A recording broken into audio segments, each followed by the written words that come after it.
You can't make it through life without experiencing a terribly awkward and embarrassing moment at some point. For those who are in the public spotlight, however, these moments can be far more embarrassing than we could imagine. Local news outlets are often hotspots for embarrassing slip-ups, including the ever-popular weather forecasters, who commonly draw obscene images on screen without ever realizing what it is they've just done. So this one here, this was just rain that was, in the central plains and had some blow-off cloud cover from it. But, Though there have been many more televised awkward moments than you may think. So today we will be taking a look at 10 of the most embarrassing TV moments to ever happen. But before we get started, make sure you have clicked that like button and the notification bell. Otherwise, well, we guarantee you'll find yourself in an embarrassing situation tomorrow.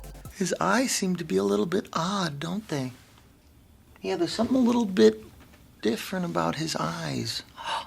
Yes, I think it's true. Say hi, Mommy. Say hi to Rocco and Rocco. Number 10. One of the most awkward moments in television history took place just a couple of years ago when Steve Harvey was hosting the Miss Universe pageant.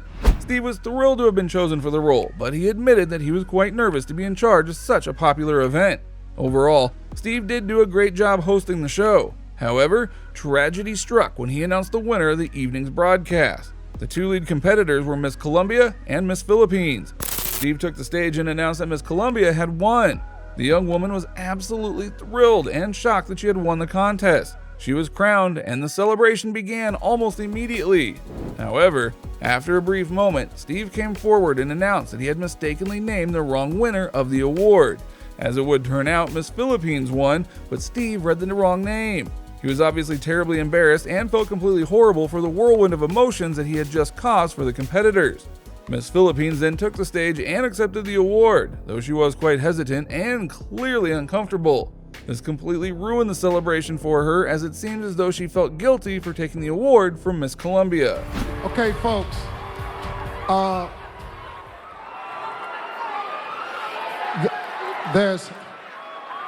have to apologize. This is exactly what's on the card.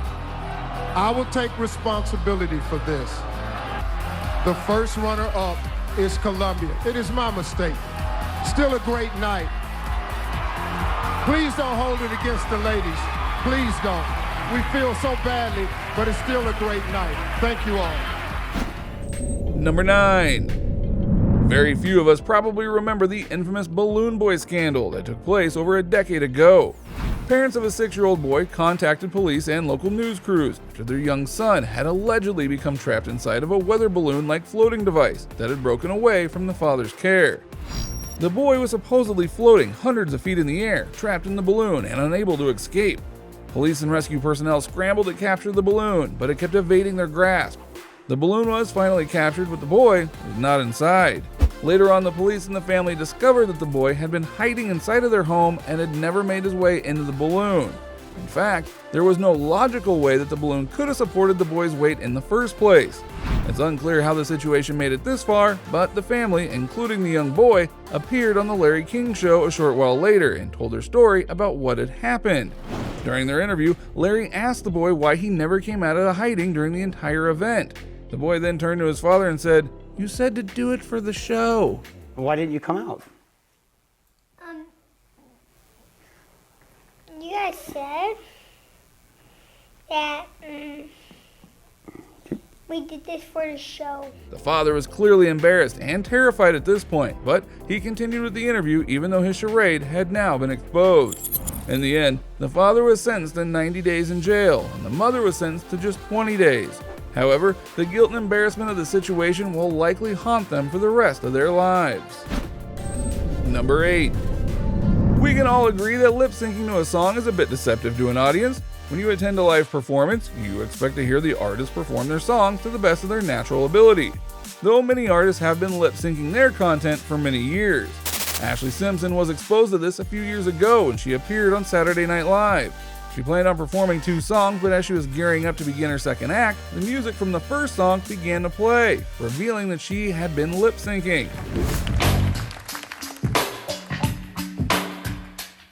On a Monday, I am waiting. Tuesday, I am fading.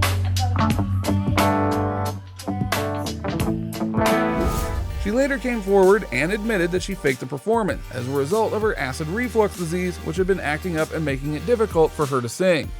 You talk about how heavily that affected you and how... You know, it did, because I was such a young girl, and that was like, you know, heavy. But for me, it made me stronger, and you know, it happens. Even though she had a genuinely good reason behind her actions, it was still quite embarrassing for her. Number 7. Mariah Carey is one of the most iconic performers alive. She has won countless awards for her music, though she is also quite popular for a disastrous performance that took place in 2016. She planned on ending her set around midnight, though as the show was coming to a close, she began to experience several major technical difficulties. This resulted in her songs playing in the background while she casually explained to the crowd that she was experiencing difficulties with the set. We're missing some of this vocal, but it is what it is. Put these monitors on, please. And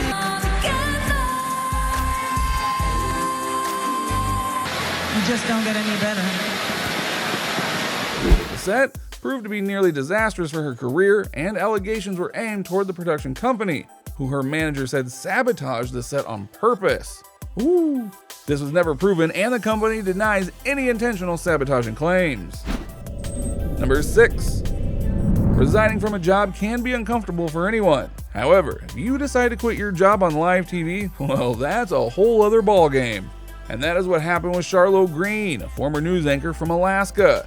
She was doing a segment about medical marijuana in Alaska when she stopped, used explicit language, and then revealed that she was the owner of a cannabis dispensary. She then quit her job as an anchor and left the stage. Now, everything you heard is why I, the actual owner of the Alaska Cannabis Club, will be dedicating all of my energy toward fighting for freedom and fairness, which begins with legalizing marijuana here in Alaska. And as for this job, well, not that I have a choice, but I quit. She began working for her dispensary full-time, but the business was quickly shut down by police after Charlotte had allegedly been receiving illegal funds from customers before the business had been approved by the Alaskan government. Number 5. This incident is now referred to as Canoegate by many viewers. A news anchor from New Jersey was reporting on supposedly dangerous flood conditions in the nearby area. She was talking as if the flood were life-threatening and decided to get inside of a canoe and float across the street while talking on camera. She did a great job of making the flooding look quite dramatic, but this illusion was ruined by 2 people who walked past her while she was in the boat, proving that the floodwater was only ankle deep. The anchor was embarrassed by her deception and later admitted that the situation did make her look bad, though it doesn't seem as though she ever apologized to viewers. She merely admitted that the situation likely looked unusual to viewers. Number 4. Many people tune in to local news stations to hear information about major national events, including natural disasters such as hurricanes. Well, a news anchor for Fox News came under fire when he gave a presentation about Hurricane Matthew. In the clip, he states, "If this moves 20 miles to the west, you and everyone you know are dead. All of you, because you cannot survive it. It's not possible unless you're very, very lucky. And all your kids die too." This moves 20 miles to the west, and you and everyone you know are dead. All of you. Because you can't survive it. It's not possible unless you're very, very lucky. And your kids die too. These claims caused the internet to erupt with both hate and support for the news anchor. Some praised him for being so honest, while others claimed that he was a bit too harsh. The anchor was deeply embarrassed by his actions, but he continues to make claims like this to this day. So his television history is filled with moments like this, and it seems as though he now plays into his iconic harshness and honesty. Number 3. Samuel L. Jackson put a news anchor in his place after the anchor mistaked Samuel for Lawrence Fishburne.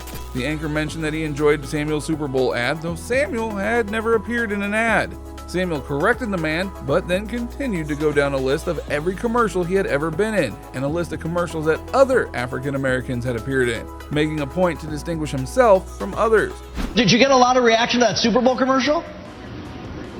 What Super Bowl commercial? Oh, you know what? I've admit my mistake. You're as crazy as the people on Twitter. Right. I'm not Lawrence Fishburne. That's my fault. I know that. That was my fault. My mistake. You know what? We don't all look alike. Father, you're we may exactly be all right. black and famous, You but are we all don't look guilty. alike. I am guilty. Next question. I am guilty. He thought you were Bob Dylan. Right. You're the the entertainment reporter? I know. I've done You're them the all. entertainment reporter Right. for this station? Vlog. And you don't know the difference between I me and know. Lawrence Fishburne? The anchor was embarrassed and later issued a public apology, though the damage had already been done. Number 2. Over 15 years ago, a now infamous report did a news piece about a local winery. In the presentation, she got into a competition with another woman stomping grapes. The two were trying to stomp grapes as quickly as they could, but the news anchor fell from the stand and hit the ground below. She let out several painful growls and moans and allegedly broke a few ribs during her fall. The channel cut back to a clip of another anchor in the studio and ended the segment rather abruptly. She did make a full recovery later on, though. Number 1. How could we not finish out this video without mentioning one of the most iconic television moments of all time? Several years ago, Taylor Swift appeared at the VMA Music Awards and won a VMA for Best Female Video. Her main competitor was Beyonce, who had just released a video for her iconic single, Single Ladies. As Taylor was getting ready to give her acceptance speech, Kanye West stormed the stage and grabbed the microphone. He then proclaimed, "I'm gonna let you finish, but Beyonce had one of the best videos of all time. One of the best of all time." He then gave the microphone back to Taylor, walked off stage as if nothing had even happened. I'm really happy for you. I'm gonna let you finish. But Beyonce had one of the best videos of all time. One of the best videos of all time.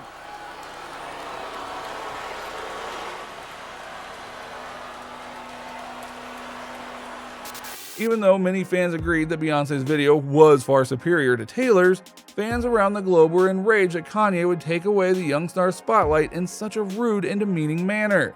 The incident became such a huge deal that Donald Trump and Janet Jackson even spoke out, condemning Kanye for his actions. Since then, Taylor Swift and Kanye have been at odds with one another. Just recently, Kanye and Taylor were in the news again when Kanye released a song in which he claimed that he was responsible for making Taylor famous. While his antics certainly got more attention for the young singer, she paved her way in the industry and worked her way to the top on her own, with little to no help from Kanye and his fierce opinions. The two stars have been in a constant feud since then, though Taylor seems as though she's willing to sweep the situation under the rug and just move on. Kanye, on the other hand, not so much. I was really excited because I had just won the award, and then I was really excited because Kanye West was on the stage. And then I wasn't so excited anymore.